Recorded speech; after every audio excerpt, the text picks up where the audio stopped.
Segment I'm talking about beliefs.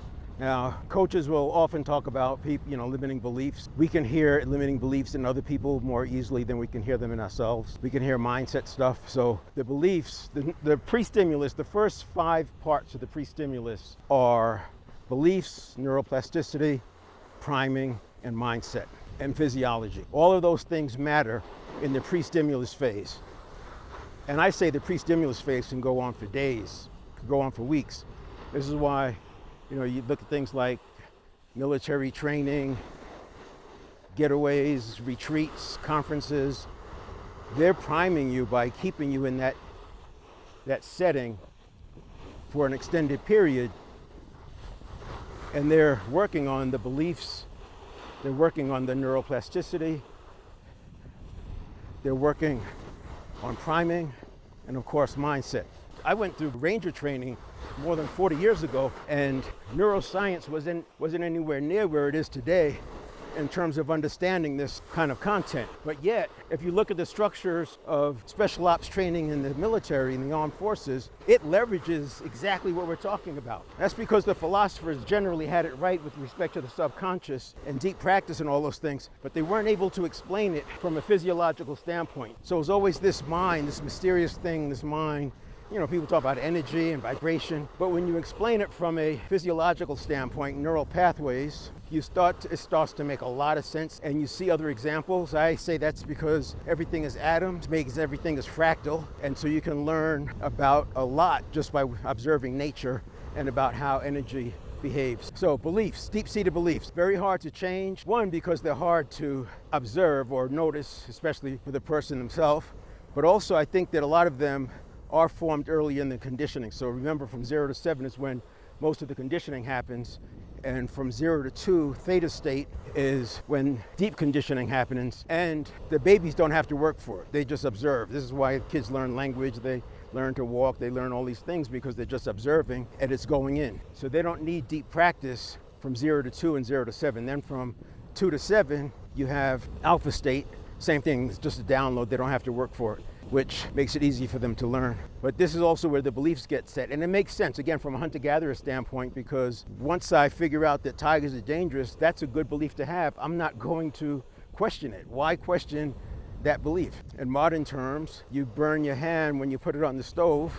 You understand that stoves are hot. It's an easy belief to have and not challenge. So the beliefs get deep-seated. The other thing that happens is we stack other beliefs on top of those beliefs, and we stack decisions on top of those beliefs. And every time we do that, we're making the belief harder to change because there's more risk associated with it, more resistance, just more challenges that occur once we get more things stacked on top of that belief. And then you have things like confirmation bias and consistency, social proof, and these things just add to it. But it doesn't mean that they can't be changed, but it is a process. So beliefs is the first part. And the easy way to change beliefs is I first say you have to first understand that you have the limiting belief. And then through a process, we go and figure out when you first discovered that belief. And once you discover where the belief came from, you can then question and challenge the references. Very difficult to challenge a belief because it falls into like a stimulus response cycle. And the stimulus response cycle has been running for years and years. And so it's automatically predisposed to just validate the belief or validate your why or whatever. But when we do this exercise, I call it the movie theater exercise, you can then discover when you first uncovered that belief. And usually it's very early. It's in the 0 to 7 time frame. And then you can look at what the references were for that particular belief, and you can challenge the references. So challenging references is a lot easier to do than challenging the belief itself. Once you understand the references and you realize that they're not valid, they may not even have been valid from 0 to 7, but they're easily not valid perhaps in your current time and in your current role and given your purpose and vision. By the way, there's this, it's unrelated, but there's this thing that says you are what you were when you were 10. And it's very similar to the data that says our values were set by the time we were age 10. So you can see a lot of clues from that. And again, it's after the 0 to 7, that conditioning gets locked in, hence the you are what you were when you were 10. But you can change it. And once you change it, it does take some work to maintain it, but it's not what you would think. Here's the issue. Neurons that fire together wire together. and we have 100 billion neurons. 100 billion of anything, a billion of anything is a lot. It's hard to get your head wrapped around what a billion is. So I do this little game. I say, if you had to spend $1,000 a day, how long would it take you to spend $1 billion? Can't invest it, can't do anything. All you can do is spend it, $1,000 every single day, and then think about how long it would take you to get bored spending $1,000 a day. Most people don't realize how long it would take. So just come up with a number, how long you think it'll be. Don't do any math, don't grab a calculator, just gut reaction. All right, now, it's actually 2,700 years, 2,700 years and change. There's leap years in there, so you gotta calculate all of that, but 2,700 years. Now, remember, we have 100 billion neurons, so we have 100 times that.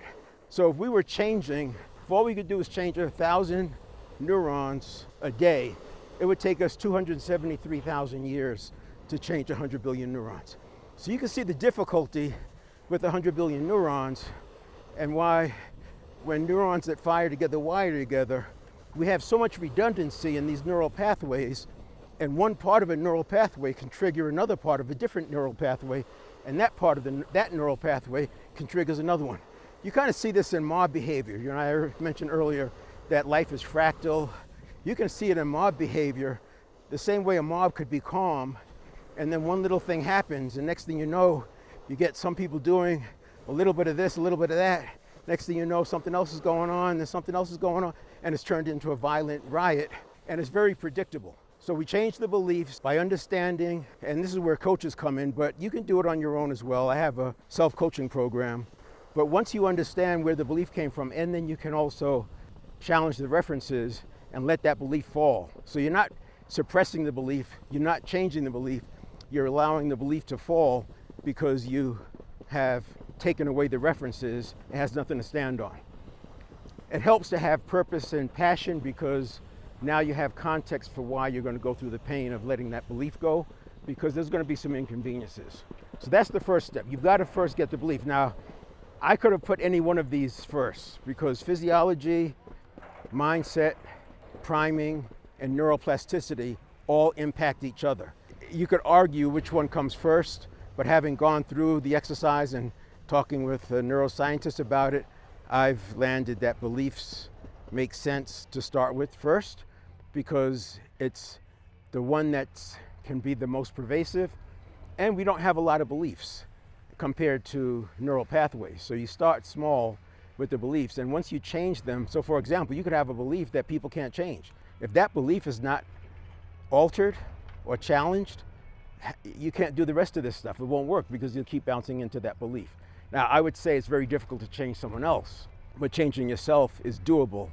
And again, there's a process. So the next thing we'll talk about is neuroplasticity, and that's a big part of how habits change, how habits form, and why we are who we are. That's why the 0 to 7 conditioning has lasted as long as it is. We'll talk about myelin, we'll talk about synaptogenesis, and we'll talk about deep practice and how those things come together so that the brain you're born with does not have to be the brain that you die with, and you're in charge of that. We'll leave it there.